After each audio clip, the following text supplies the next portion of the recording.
Sanità, ambiente, autonomia. Sono i punti cardine della campagna elettorale dell'ex sindaco e medico di Santa Lucia di Piave, Riccardo Szumski, candidato alla presidenza della Regione Veneto con la lista Resistere Veneto.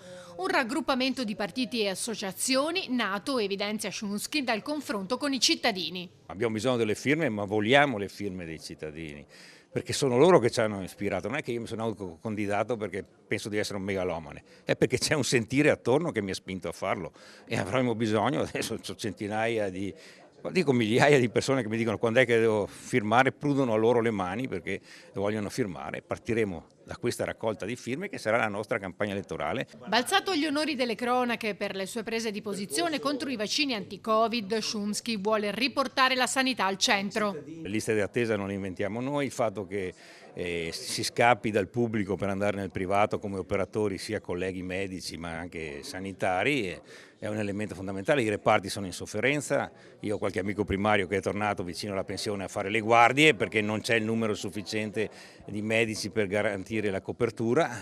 Su questo dobbiamo cambiare, ci vogliono risorse aggiuntive e allora se si trovano risorse per fare grandi opere noi siamo dell'idea che bisogna prima di tutto trovare risorse per dare risposte ai cittadini. Voi sareste in grado di cambiarla la sanità?